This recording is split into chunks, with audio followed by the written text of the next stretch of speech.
My driver, Henry, dropped me off on the side of the road in front of my building. The traffic this morning due to Christmas shopping wasn't too bad, and we managed to get here from my estate. "What time do you want to leave today, sir?" he asked. "Most likely 5 o'clock, Henry. And please, for the 1,000th time, call me Chris." I slid into the luxurious leather seat and stepped out the back door of my Rolls-Royce, carefully picking my way through the puddles on the pavement. My shoes cost $1,000 a pair, and although I could easily afford new ones, I took care of them. I also didn't want to get the pants of my $5,000 suit or my expensive cashmere coat all over the place. The doorman respectfully held the door for me while Henry drove the limousine to my private parking lot underneath the building. Using the reflection in the glass, I made sure that my new Empa gold tie, $8,500, lay flat.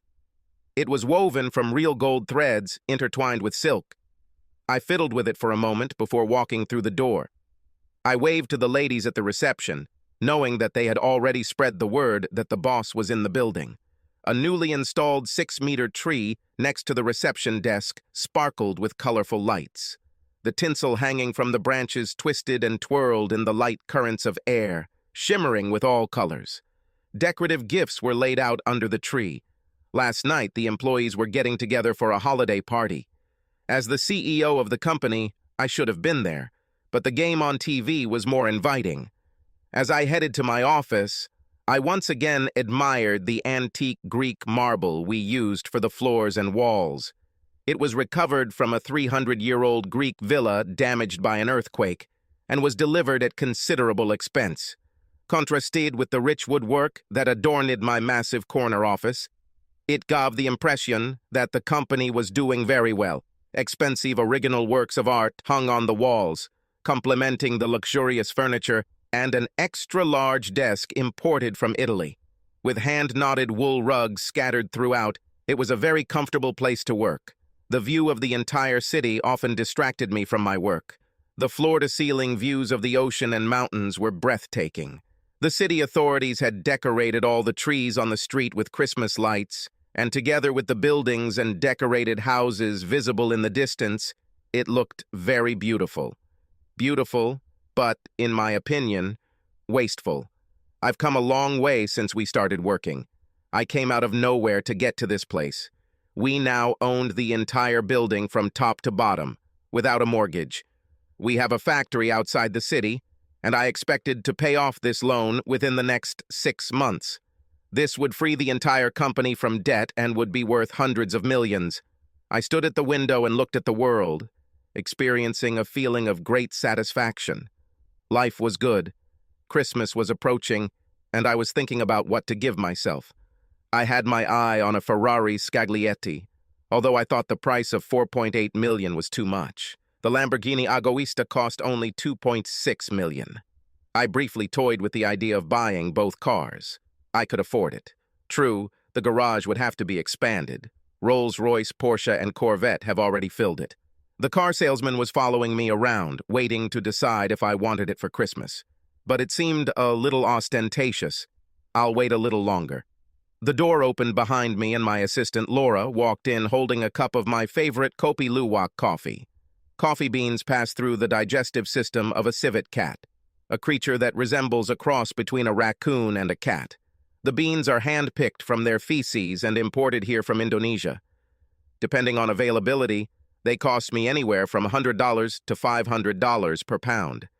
But the coffee is incredible, and I only share it with our best customers. As always, I admired her slender figure as she carefully crossed the office, trying not to spill a single drop of the precious liquid. She was simply stunning. 28 years old, only 5 years younger than me, and I've always had an undeclared desire for her. I had thought about asking her out more times than I could remember, but I had set ironclad rules against fraternization at the company, and asking her out would have violated those. She was the first employee I hired when I could afford it after starting the company, a young, energetic, 22-year-old girl, fresh out of college with a degree in business management and eager to get started in the business world. She had an unsuccessful marriage and a small son from her student husband, who disappeared. I could never remember the child's name, but I knew he was about 7, maybe 8 years old. She handed me the coffee as I looked at her height, 5 feet 2 inches, dark hair that curled to chest level, a cute button nose, and warm dark brown eyes that you could get lost in. If she weighed more than 110 pounds, I would be surprised. Even though I tried not to look at her, my eyes continued to move down her body. I didn't want anyone to get the impression that I was looking at her. I frowned, noticing that her skirt looked a little frayed. We wanted to make a good impression here on the executive floor and had to dress accordingly. As if she had read my thoughts, she smiled. I need to replace this skirt, but it's my favorite, and it's hard to give it up. I nodded my head. She will take care of this problem. So, what's on our agenda today? There's actually very little to do today. We're entering the Christmas quiet period. She held out the tablet to show me my appointments. She was right. There was nothing that important. Unlike many days when we started, we worked 12 to 14 hours to cover it all. She always supported me. I made a decision. There's nothing here that you can't handle. Call Henry and ask him to return the car. Call my club and ask for a racquetball partner, then make a reservation for me for lunch. After lunch, let them book a massage with Michael. Make it lasting. I'm feeling a little sore from everything my personal trainer has put me through over the past few days. Could you also call home and let Bertha know that I want to have dinner early? There will be another game tonight. Got it, boss. Seriously, Laura, how many times do I have to ask you to call me Chris? It used to be Chris, but at some point she started calling me boss. Sorry. What about tomorrow? An embarrassed expression appeared on Laura's face, and she tapped her finger on the notepad to call up tomorrow. A meeting is scheduled for tomorrow morning, then lunch, and part of the afternoon. Sorry, Chris, I don't remember booking this appointment, and I looked everywhere. There are no records of this. I have no idea how this happened, and I can't tell who it is or what it's about. I'm really sorry. Well, I think tomorrow we'll be flying by the seat of our pants. I laughed to alleviate her embarrassment. In truth, Laura made damn few mistakes, much less big ones. It was a lot of unexplained time to meet. I slipped back into my Vicuna cashmere coat, which cost me $21,000. They were incredibly rare, and I only acquired it thanks to a friend associated with this company. They produced exactly 100 of these products per year. Then another thought came to my mind. I've noticed that there's a little less tape, Laura. Could you try and get me some more 50-year-old Balvenie? The last bottle cost us $50,000. Try to see if you can find something for $37,000. Yes, last time it was on such short notice, but I have a supplier at around 37, so I'll order some today. Maybe we'll order 2 or 3, in fact. Let's make it half a dozen. The price of this item keeps going up and up, so maybe we can save a few bucks by ordering more. Got it, boss. I shook my head. It turned into a constant struggle between us. Maybe she'll change someday and start calling me Chris again. Laura headed towards the exit, and I, as always, looked after her. At the door, she stopped and gave me that inviting look over her shoulder that she did every time. She knew I would watch, and I knew I would watch. My heart began to pound slightly with desire for her. She was amazingly sweet, and I yearned for her. Unfortunately, there were only professionals in the club. The unspoken rule of the club members was to bet 100 or 2 on the winner of each game. Many times it was easy money for me, but the professional beat me easily. So, by betting against him, I was throwing money away. Lunch was excellent. It was one of the no-menu days. It was the chef's own creation and came with an exquisite wine. I savored every bite. I have no idea how much the whole lunch cost. There was no invoice. It went to my account and was sent to my company for payment once a month. I can happily say that Michael's massage was worth every penny, including the $50 tip I left. The painful spots disappeared like dew on the lawn in the morning sun. After the shower, I felt completely refreshed. Henry drove me home, and I dined on sirloin steak and lobster with fresh vegetables that Bertha had prepared. I went through several chefs until I found Bertha. Although she was not certified, she was a food wizard who worked magic in my kitchen. That's why I got a personal trainer. He worked hard on my ass to stop it from turning me into a blimp. The everyday battles between Bertha and the coach were legendary. The trainer insisted that I needed a strict diet of vegetables and small portions of lean meat. No desserts. In response, she threatened to smash the ladle over his stupid head if he didn't get out of her kitchen and let her cook her best. A match made in heaven. I refused to interfere. I would gladly take the pain of his training for her incredibly delicious creations. With my belly full and slightly bloated, I settled into my leather chair with a crystal glass of my personal Balvenie scotch. No ice. The chair was custom-made and equipped with Bluetooth, so I could control my 80-inch TV, as well as surround sound for listening to music, video, or TV. They took a plaster cast of my body and made a custom chair. It is equipped with vibration, heating, electronic motors that allow me to adjust the chair to the ideal position. I could even answer the phone and the doorbell without moving. The whole room cost me almost $80,000. Of course, compared to the $2.5 million I'd paid for a 5-acre estate with a 10,000 square foot house and an Olympic-sized pool, renovating the TV room was a piece of cake. I turned on the game and made myself comfortable. By the end of the first quarter, my team was trailing by a touchdown, and I wanted something to eat, so I headed to the pantry. My favorite treats were salty Ripple chips and garlic chip sauce. Both were on my coach's hit list. He regularly rummaged through the pantry, throwing out all the goodies. Bertha, my partner in crime, tossed him some packages to distract him and make him think he had everything. For such evenings, we set up another hiding place that he could not reach. I poured myself another shot of Balvenie, admiring the color and subtle aroma of liquid gold. Gold, that's for sure. This little sip must have cost a couple $1,000s. I pulled out a bag of chips and chip dip and headed back for the second quarter. After watching my team suffer yet another defeat, I headed upstairs and climbed into bed with my comfortable $12,500 Charlotte Thomas sheets. Made from merino wool and other rich materials, they were incredibly luxurious and comfortable. I almost bought a Vividus mattress for $145,000, but at the last moment I decided to give in to the Cluft mattress for $30,000. The difference in comfort was minimal. I saved over $100,000 and slept just as well. I was proud of my restraint. Laura, girl of my dreams, unattainable by my own rules, unless I fire her. Something I just couldn't do because I had no idea how she felt about me. It seemed to me that she really liked me, but I couldn't even ask, and she couldn't tell me. Not for the first time, I cursed the system I had created that prevented me from finding out. Having cleaned myself up, I took out my favorite photo from under the pillow, a selfie taken several years ago. We worked late and took a break for dinner. The picture captured our faces smiling and laughing as we ate. Laura's beautiful, beaming face stayed with me as I drifted off to sleep. The next morning, I walked into the waiting room for my mystery meeting with 10 minutes to spare. I frowned when I saw that all the lights were off. Only the glow of the small Christmas tree, which Laura had obviously decorated herself, illuminated the room. Damn.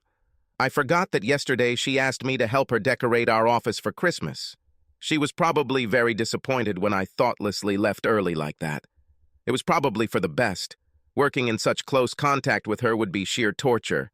I could tolerate her coming in and out of my office throughout the day, but when I was around her for long periods of time, not a minute went by that I didn't want to hug her, kiss her, carry her in your arms, and never let her out of your sight again. But Laura was nowhere to be seen, and the door to my office was open. It was supposed to be locked. A lot of confidential information was stored there. It was strange. All the years that we worked, Laura was always waiting for me. I entered my office and hung my coat on the hanger. My chair was facing the window, and when I approached the table, I was shocked that it suddenly turned around. "Mrs. Carrington, what are you doing here and where is Laura? Is she all right?" I asked, suddenly alarmed that her mother was here and Laura was away. "Laura will be a little late this morning, so I turned off her alarm clock." "Sit down," she ordered, pointing to the chair in front of my desk. Something happened. It was quite offensive behavior, but a little tickle in my brain told me that sitting down would be the smartest thing to do. She looked at me intently with a serious, steely gaze. "I saw the way you look at my daughter. Do you love her?" Wow. Right on point. I immediately wanted to say that it was none of her business, but again, something in her look told me that my answer was important. Now was not the time. Yes, even more than I can tell you, I admitted. But I established these stupid rules of non-brotherhood in the company many years ago, and I don't dare say anything. She nodded. I thought so. Today, you and I are going on a journey. You will have questions, but you should save them for later. You yourself will understand when to ask them. Just so you know, I was the one who got hold of Laura's tablet and keys at home and booked this time with you. She has nothing to do with this and has no idea I'm here. She looked at her watch. We must go if we are to complete the first leg of our journey.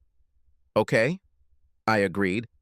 The few times I met Laura's mom, she seemed like a serious lady, not the type to waste my time without any serious intentions. She went to a lot of trouble for this. Whatever it was, it had to be damn important to her to take such drastic measures.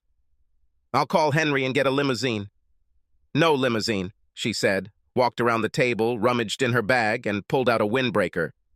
Get rid of the jacket. You'll need this.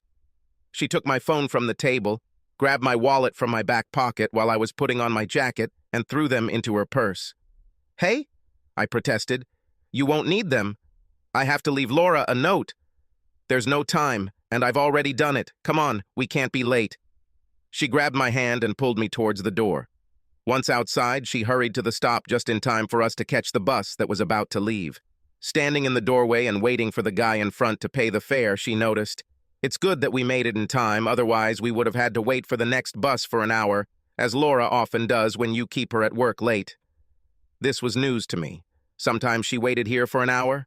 I frowned. Some of these evenings were quite late, and despite the fact that it was a large office building in a decent area, it was deserted in the evening. I didn't like this idea. She showed the bus driver her pass and told me to pay the fare. I pointed to her purse. My wallet was there.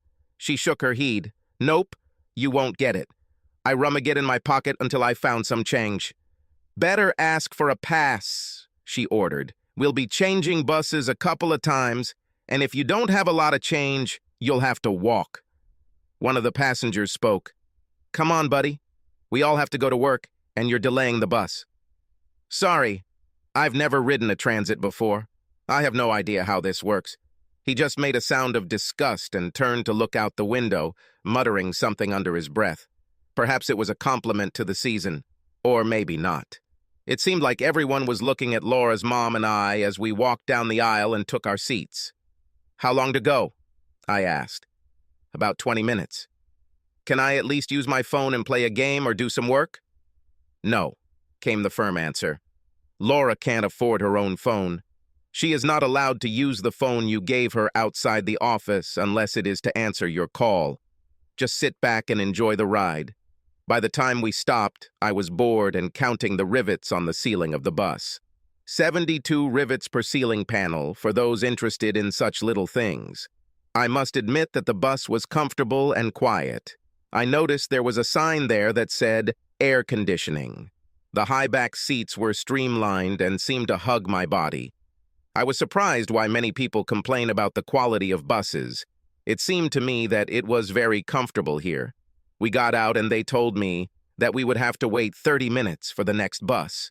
By the time 15 minutes had passed, I was already shivering from the cold.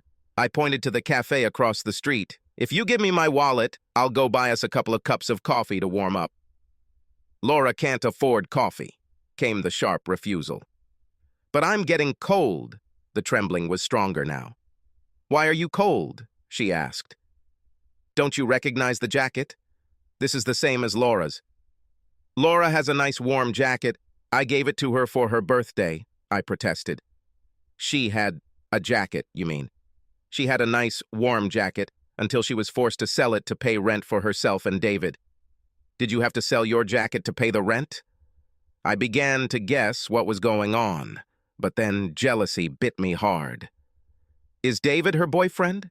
She gave me a withering look full of disgust. I don't understand what this girl sees in you.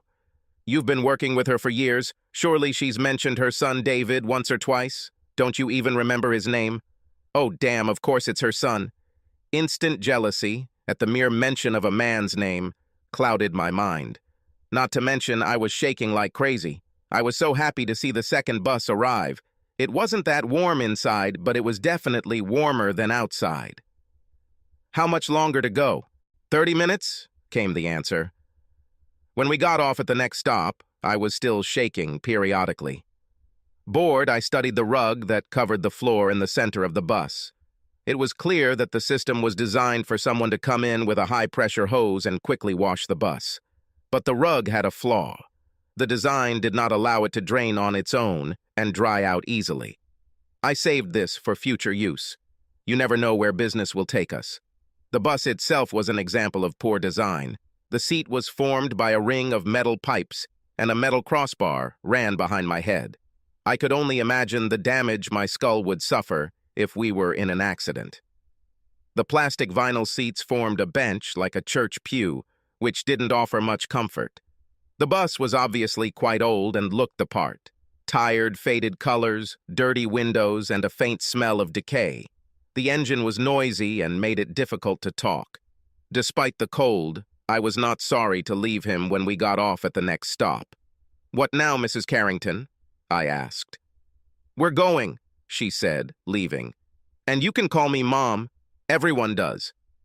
After 3 blocks, we came to one of the huge grocery stores with low prices. "When was the last time you went grocery shopping?" she asked. "Many years ago," I admitted. "Well, you're in for a treat," she grinned, handing me the list. "This is the cheapest grocery store in town." Why did I have the feeling that this would not give me pleasure? I looked at her list. I could do it. I took the stroller and hit the road. "I'll wait for you at the checkout," she called. The purchase was a shock. The prices for food, in my opinion, were exorbitant. Especially the prices of meat made you feel like someone had a gun to your head. To pass the time, I started a game of guessing the price before I found the item. In almost every case, I was wrong in my assumptions. Everything was expensive. I finished feeling proud of myself and then had to stand in a long line. There weren't enough open cash registers, at least it was warm. Finally, I walked through and the cash register showed just over $280. I extended my hand to my wallet and my mother took it out. "Oh my God," she said, taking out the $5,000 in cash I kept in it. I was afraid I was going to have to pay for this part. She handed me $200. I pointed to the cash register. "Here, it's $280. She pointed to a pile of products on the conveyor belt. "This is what 2 people need to survive." Then pointed to the cash in my hand. "This is what Laura can afford. You'll have to give some of it back." "Oh, come on," I whined. "Just give me cash or my credit card. I'll give her everything." "You're a smart man, Chris. Laura makes decisions like this all the time. Surely you're as tough as she is, aren't you?" The sarcastic notes in her voice made me believe that she didn't think like that at all. I have never been so ashamed in my life. Obviously, the meat had to be returned. I tried to choose things that I thought would be nutritious and would last a long time. But to be honest, I had no idea. Really, I had no idea. Someone took care of all this for me, and someone else paid. A long line muttered unpleasant words at me while I sorted things out and made decisions. Finally, I managed to bring the bill down to $200, and we left the store, me clutching 4 heavy bags of groceries. On the street, I turned to Mom. "Okay, I understand. I'll give her a raise." She slapped me so quickly that I didn't have time to notice the blow. I staggered and nearly dropped the groceries, her handprint burning hot on my face. "Don't you dare think that it's just about money." This small, 5-foot ball of rage growled in my face. "You don't even know the half of it. Just shut up and keep doing what you're told." I was 6 feet tall, but I trembled in front of this demonic woman. "This way, idiot," she muttered and walked away. I followed obediently, carrying heavy bags. By the time we walked 3 blocks to the bus stop, the groceries were starting to feel heavy in my hands. "Maybe we can take a taxi for all this?" I asked. She gave me a scary look. "Probably not," I conceded. She looked at her watch. It's a pity that you spent so long in this grocery store. We missed the bus. The next one will be in 45 minutes. 45 minutes later, I was frantically pacing back and forth across the bus stop, trying to keep warm. My hands felt lead and numb, trying to hold the bags. I felt that my mind was clouding. I was no longer thinking clearly. I started the first stage of hypothermia. I was glad to get the bus, but Mom had to rummage through my pockets for a pass. Apparently, I needed to know to get it out before grabbing all the groceries. I couldn't put them in because it was too wet, and the bags would get wet and tear. She informed me that if I screwed up next time, she would leave me standing on the sidewalk. A 30-minute bus ride with these damn products brought us to our next stop. I couldn't fit them. The cabin was standing room only, and the seats were full. The bus itself was a disaster. The loud, noisy engine spewed out huge clouds of black smoke, which seemed to permeate every inch of the material inside. The rubber mats had worn through to the metal floor. The seats were torn. Several posts that were supposed to hold people in a standing position were missing. I had no idea that there were such decrepit cars in the transport fleet. The unshaven driver was scruffy, his shirt untucked, a cigarette dangling from his mouth, despite the numerous defaced no-smoking signs that decorated the bus. He shouted obscenities at more than one vehicle on the road, which caused his anger. I heard him directly ask the woman to get off the bus. It was disgusting. The city outside the window has changed. In the recesses at the entrances to empty stores, you could often see drunks or homeless people sleeping together, their carts with things parked nearby. Along the highway were destroyed houses that had not been painted for a long time. There were boarded-up windows everywhere, indicating abandonment or lack of money for repairs.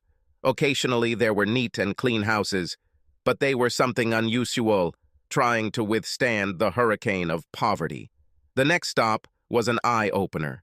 The bus shelter's windows had been smashed, and old posters hung in shaggy pieces from the remaining structural frame and remnants of glass. The floor was dirty with cigarette butts, broken glass, and other debris beyond description. I couldn't even imagine the last time they cleaned this place. Mom cheerfully went for a walk, and I trudged behind, carrying these damned products. If Laura can do it, then so can I. Down on the street, I saw children who, despite the cold, were playing with a ball. However, closer to us, two Ralph-looking guys stood in the way.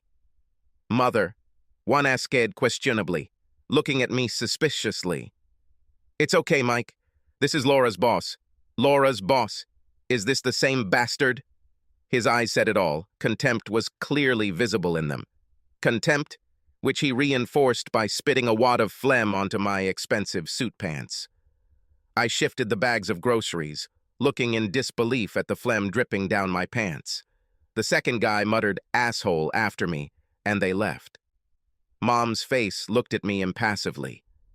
I was at a loss for words. "Everyone loves Laura, but you may turn out to be unpopular here," she suggested, and began to walk again. The area was a slum with poorly preserved apartment buildings lining the streets. There were wrecked cars everywhere, dismantled and abandoned. The people looked rude and unfriendly.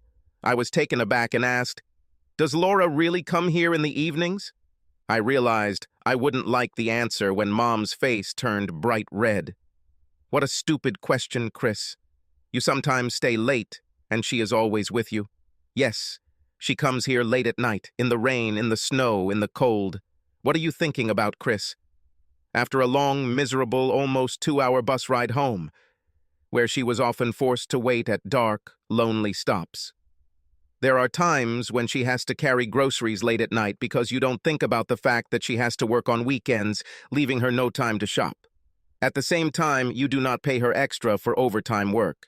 Did I mention those nights when it was so late that the buses weren't running and she had to dip into her and David's grocery money to pay for a taxi home? When this happens, she needs the help of the food bank. Otherwise, they will starve. She literally spat out the last words. I was speechless. I never thought about how she got home when we worked late. I was just guessing. Oh, damn, that's the word. It was an old joke, but very true. I remembered Tony Randall from the old TV series, The Odd Couple, acted out a courtroom scene where he scribbled the word assumption on the board in response to a witness's testimony. She assumed something. When you assume, you make an ass out of yourself and me. I was an ass for suggesting she was fine. By this time, we had reached the playground, and a boy ran up to us. "Grandmother!" Mom hugged him. "David, this is Chris, your mom's boss." His mood immediately soured, and I realized that I was not on his wish list to get to know each other better. I tried to distract him. "Do you like baseball?" He nodded. "What position do you play?" "I like first base," he admitted. I looked at his glove. It was a catcher's glove, very tattered, and the seams could barely hold it together. "How the hell do you play first base wearing a catcher's mitt?" His clothes were neat and clean, but very worn and faded. I blurted out something stupid. "Have you ever been to a major league game?" He stared at me as if he had just discovered dog shit on his sneakers. He got angry with me. "No, never. Thanks to you, there is too much money left at the end of the month." "David," Mom warned him, "I hear your conversations with Mom." He shouted angrily over his shoulder and ran back to his game. I was shocked. An 8-year-old just gave me one of the most humiliating moments of my life. "I should apologize for his behavior, but I can't say I'm sorry," Mom said. "No, don't apologize. He is right. This is completely my fault, and I'm going to make it right." This is just the beginning, Chris," she said as she entered the building. "Just the beginning?" I grasped at this thought in bewilderment. How much worse could it get? Feeling uneasy, I followed my mother into the building. I would eat that thought. The worst didn't even begin to hide it. To put it mildly, the building stank. Obviously, it was not maintained in working order. The smells of stale food were simply overwhelming. The stench of urine, rot, and unwashed people made me want to puke. There was a torn sign hanging on the elevator, "Does not work," as if it had been hanging there for many years, and we went up 3 floors. Entering Laura's apartment, I looked around and my heart sank. The kitchen table and 2 chairs were clearly secondhand, scratched, dented, and broken in places. A tiny love seat, the holes taped shut, sat in front of a 12-inch rear projection television. Something I haven't seen for years. Mom noticed that I was looking at TV. It doesn't work, and she can't afford to fix it or buy a new one. Even if she could, she can't afford cable TV. "Come here." She waved her hand toward the closed door. I opened it and almost fell. There was a children's mattress on the floor in one corner and a single mattress in the other. For privacy, a sheet was pulled around the large mattress. Next to the small mattress, a fir branch with several Christmas lights was attached to the wall. Beneath it lay a couple of small wrapped gifts. A little further along, next to a small reading lamp, lay several books. "Laura and David live in the same room," Mom pointed out. I barely made it to the heavily stained sink before I vomited my rather expensive breakfast. How could I be so blind? How could I do this to the woman I loved? I turned away from the sink, tears blurring my eyes. "I can fix everything, Mom." Once again, I didn't notice the impact. I fell to my knees, my face hurt. God, that woman had a nasty right hook. She attacked me with rage. "Do you think it's just Laura? You pathetic idiot. Think about the bigger picture. Probably almost half of your employees live like this because you pay them so poorly." "What?" I gasped. "Half my employees?" "Your people believe in you, Chris, but you let them down by living in your palace and ordering almost $250,000 worth of expensive scotch." "Yes, I've heard about it. Your employees are starving. David has never been to the dentist. Did you know about this?" "But we have dental insurance." "Yes, 50%. But where does the other 50% come from? If she spends money on dentistry, she will have to pay back even more at the checkout, and my daughter and grandson don't eat. It's the same with doctors and prescriptions. Many of your employees are suffering. Many survive until the end of the month only thanks to the charity of food banks." God, I was terrified. What have I done? I sat on the floor, not caring about my expensive clothes, and cried my heart out. "Is this all true?" Was I really that forgetful? Are so many people really suffering from my inattention? Mom sat down on the floor next to me and pulled my head towards her, stroking my hair. You were once a good person, Chris. You had a fire in your belly and were driven to succeed. You have inspired Laura and many others to follow you and work hard to help build your business. Somewhere along the way, you lost track of them. You get caught up in pampering yourself while ignoring their well-being. However, Laura never criticized you, even once, despite everything you saw today. This girl loves you madly and is completely devoted to you. A ray of hope pierced me. Laura loves me? Yes, it is. In my opinion, she is simply a fool in relation to you. But no more, Chris. Your competitors offered her 3 times more than you paid her. They would like her to start work immediately after Christmas. They've been courting her for years because she knows the business inside and out. Out of devotion to you, she refused every time. I told her that if she refused this, I would no longer help her. I helped her with my small pension as best I could. But as you can see, this is not enough. She must give them the answer today, and then she will become history. She will leave. It is an abomination that such a wonderful, hard-working person, like her and my grandson, have to live like this. There was no time to waste. I needed Laura like the air I breathe or the food I eat. She was with me almost from the very beginning. Most of the success I've had has been thanks to her. Not that I discounted the countless hours that other employees gave so freely to me when we first started. For the first time in my life, I discovered that I didn't love myself. How could I be so blind, so selfish, and not notice all this? Despite the fact that I confessed my love for her, I never thought about the fate of Laura or the fate of my other employees. I was self-centered and vain, and here is a woman who covered my back in the most difficult times, not paying attention to her terrible personal circumstances, which she found herself in due to my carelessness.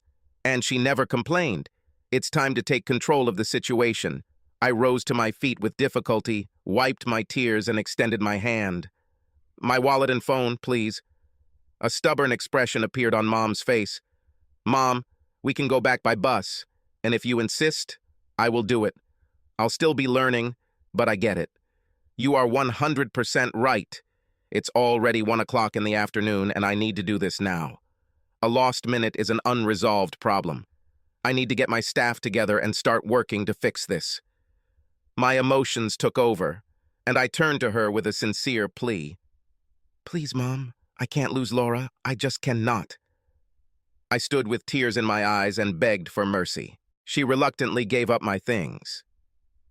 I'm sure she felt the need to torture me some more, and I couldn't blame her. I was a complete ass. Get David ready. We'll leave as soon as my car is here. When the 3 of us and Henry entered the office, Laura's eyes became very large. Mom, what have you done? She asked carefully. What should have been done many years ago? She sank down onto the couch. Is there any of that fancy coffee here? Sonny, make us all a cup, and maybe you can find some fizzy drink for David. I urgently need Sheila from HR. Whatever she's doing, tell her to quit it. Son? She gasped, her eyes bulging out of their sockets again. Honey, I was an idiot to you, and I still have a lot to apologize to you for. But now my employees are suffering, and I need to make things right. By the way, here's your new salary. I scribbled on a piece of paper. She looked at the piece of paper, hiccuped nervously, and then looked at me with tears in her eyes. I understood that this was 4 times more than what she earned now, but I owed her a lot. Not that she was going to work for long, if I have anything to say about it. I had other plans for her future, plans for our future together. I could only hope that she would accept me after the disaster I had caused. I invited Henry into my office once we had all had our coffee. I need you to take Laura, her mom, and David shopping today. I'm going to book them into a hotel room across the street until I can figure out something else. She will never return to the hole in which she lives, but they will need clothes and personal items. Walmart? He asked. No, take her to all the best stores in the city. Dresses, pants, shoes, handbags, toiletries, underwear. Everything she needs, and as much as she wants. Use a corporate credit card. Oh, and take David to a sports store. Let him buy whatever his heart desires, but definitely a good baseball glove. Any ideas on how much? I don't care. 10,000, 20, 50. It doesn't matter. Buy her and David what they need. And let Mom choose something good, too. Just keep her away from stores that sell brass knuckles. In fact, grab one of those sports jackets you've always admired. Boss, these jackets cost $3,000, he sighed. In that case, take 2. Seriously, Henry, things are going to change here, and it's going to be good. I owe you and so many others for my success, and it's time to pay it forward. His back became noticeably straighter as he walked out the door to pick up his charges. Sheila, our HR director, knocked on my door. I waved my hand at her, inviting her to go to the sofa and armchair, and joined her. It's time to speak directly. How much less do we pay than our competitors? Do you want me to embellish or tell you the truth? Everything has to change, Sheila, so let's tell the honest truth. 20 to 30% less, incomplete benefits package, and no pension plan, she said. Damn, that was worse than I thought. How did we get to this life? I knew I was trying to run the financial ship tightly, but it was ridiculous. I realized that I always pushed Sheila away when she wanted to talk about salaries and industry averages. I was too focused on paying off the company's debts quickly. It's surprising that someone else worked for me. How much does it cost to fix this? Bring us to maybe 10% above the industry average? I need to do some calculations to be sure, but my intuition tells me that we are talking about 2, maybe 3 million. What if we do this retroactively, from the beginning of the year? She whistled. From 3 to 5 million, maybe more. The company had over 50 million in time certificates and bearer bonds for a rainy day. It was pouring rain, time to free up some cash. Okay, here's what I want to do. I want the hotel opposite on Friday, the day after tomorrow, to have a room large enough to accommodate all the staff. Then I want you to... I outlined my plans. That evening, I met Laura for dinner at the hotel. My breath caught when she followed the head waiter into the hall. I don't know what designer dress she was wearing, but she was glowing in it. Almost every man's head in the restaurant turned and watched her progress, annoying many of the other women. You could bring David, I suggested. She laughed. David, Henry, and Mom went for a swim in the hotel pool.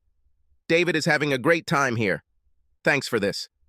They said they would take care of him for the evening. And, are you ready for this?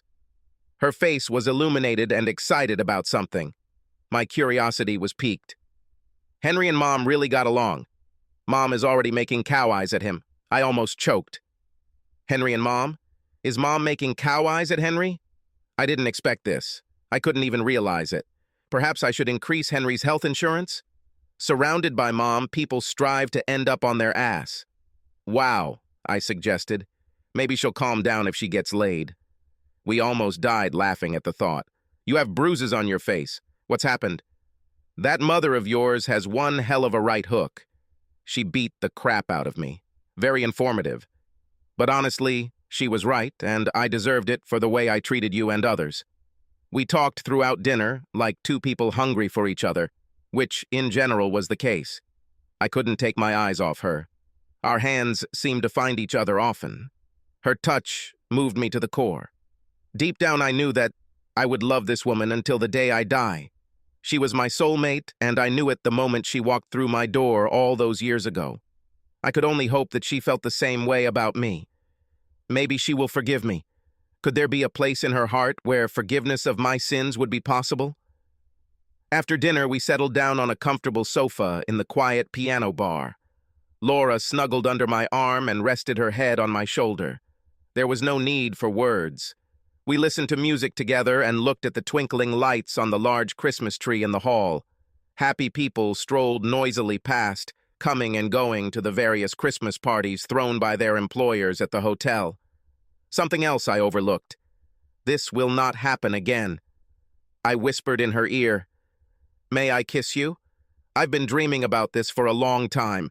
She didn't answer. She just found my lips with hers. It was divine. I've been waiting for this moment for so long. After a while, I realized that the waitress was standing, waiting with the bill in her hand, tapping her foot. She had a very funny expression on her face. We're closing already, sir. Can we pay the bill? We were shocked. I looked at my watch, and somehow more than 2 hours passed unnoticed by us. Laura blushed with embarrassment, and I took out my credit card. We laughed about it all the way to her room and stood at the door, hugging one last time. Looking into her beautiful eyes, I didn't want to ruin the moment, but I had to explain something to her. In the next 2 days, big changes will happen. Your job is to stay here and relax. Go for a massage. Go to the hairdresser. Get a manicure. Whatever. If you want to take David somewhere, ask Henry to take you. Buy everything you need. Henry will help you and take care of the bills. On Friday morning, we will have a breakfast meeting at this hotel with all the staff, and I want you to attend. You and I need to talk about ourselves, and then we can make some decisions. We kissed goodnight, and Angel Wings carried me down the hallway with the biggest smile on my face. I don't remember exactly how I walked. Sheila and her staff worked hard to prepare for Friday's meeting. Everyone enjoyed a lavish corporate breakfast at the hotel. After that, I chose a bar stool in the center of the stage to sit on. It's time to put things in order. The crowd fell silent. I began to speak, facing the people I had failed so badly. I tried to control the trembling in my voice from all the terrible emotions I was experiencing. I am here this morning to admit that I have failed as a leader. I allowed myself to be carried away by my own greedy desires, not realizing that I did not care about the people who worked so hard to help the company get to where it was. My voice broke with emotion, but I had to continue. We're going to fix that today. Over the past couple of days, Sheila and her staff have worked wonders. They give you envelopes, but please don't open them until everyone has received theirs. We must pay tribute to Sheila's foresight. She somewhere got hold of large red envelopes with a picture of Santa. They were ideal in content and time of year. I sat and waited for everyone to sort it out and get theirs. Please open them. There was a general sigh from the crowd and several, "Oh my God." I smiled as I heard a small squeal of joy coming from behind the curtains. Laura opened hers. I did some good things there that made me feel a little better. Her salary was 6 figures. I exercised my managerial prerogatives and added a retroactive bonus that reached 7 figures. Then there were company shares and options to purchase them. Her dedication and hard work deserved it. Even now, without me. She was a very wealthy young woman. I started with the good news. From today, everyone receives a 30% increase in salary. Secondly, a check in an envelope means a recalculation of this increase from the beginning of the year. For most of you, that's a 5-figure sum. There was loud collective applause. I waved my hand at them. That's not all. I became aware of some problems with our benefit programs, so from today, the company pays for everything 100%. No deductions, no additional payments. In addition, we have added payments for glasses, prescriptions, and children's braces, as well as other additional services. We also fund a pension plan with 100% company contributions to ensure you have a comfortable retirement. There was even louder applause, people banging their fists on the tables in happiness. I waited until everything calmed down. Some of you may have faced financial problems, such as foreclosure or foreclosure due to my greed. I'd like to fix this. I ask anyone who has ongoing problems to come see me in person next week. If this has been a past problem, we will find a way to resolve it, including co-signing new loans if your credit has been damaged. This time, the people fell silent, looking at each other. This was unprecedented. Some wit said, "Someone told me this isn't April Fool's Day." This made everyone laugh, including me. "Only for you if you want it to be, Larry," I answered him jokingly. He shook his head furiously with a laugh.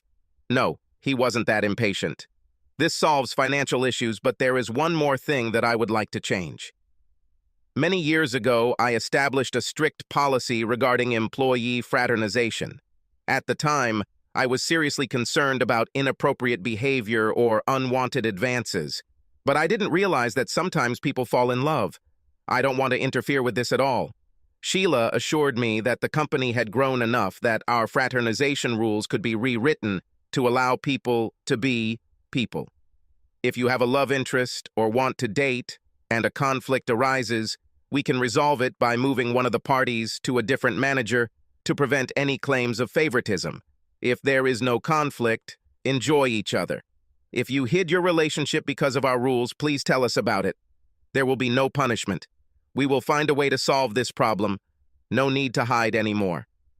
I got up from my chair. Laura, I need you here. She walked on stage in one of her new dresses and looked like $1,000,000. Several wolf whistles followed, making her blush. What's the matter, Chris? God, she was beautiful. Why did I wait so long to do the right thing? I took a small box out of my sweet pocket and, to a general gasp from the audience, I dropped to one knee in front of it. Laura, I was a fool.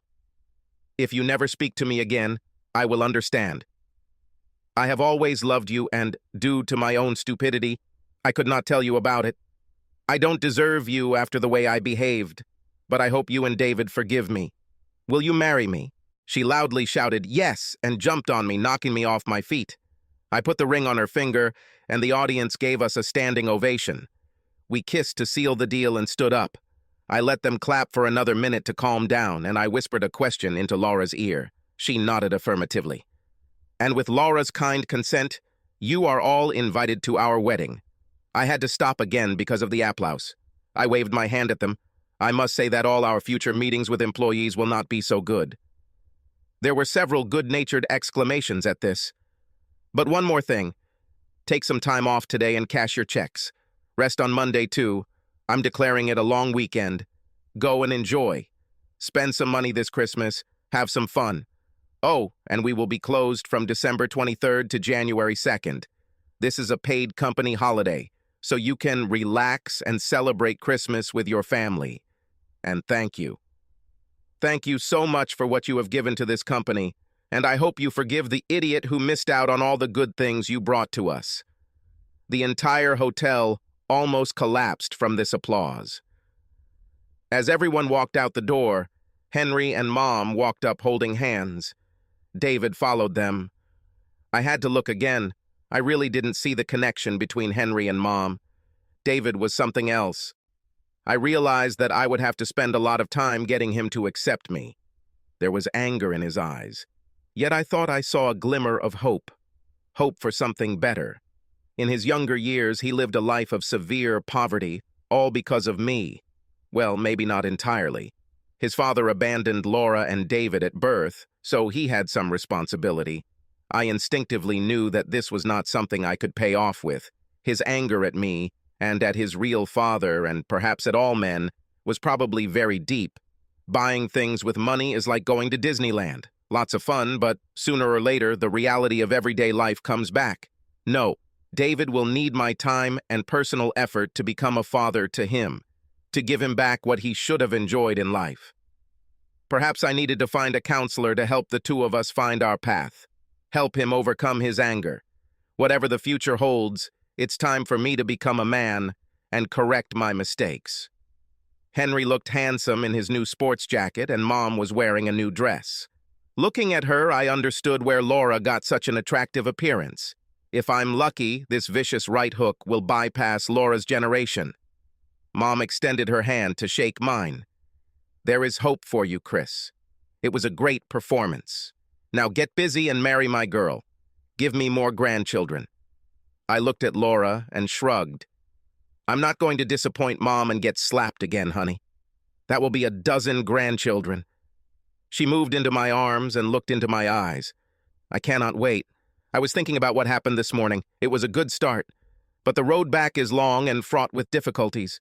Looking at my new family, I was sure that now more precisely, we would cope with everything.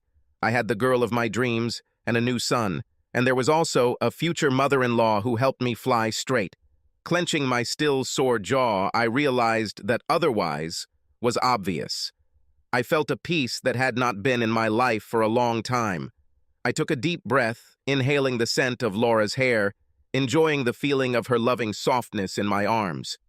It was the best Christmas of my life. Subscribe to our channel so that your second chaff doesn't cheat on you, and go ahead and listen to the next story, because this story is nothing compared to the next one.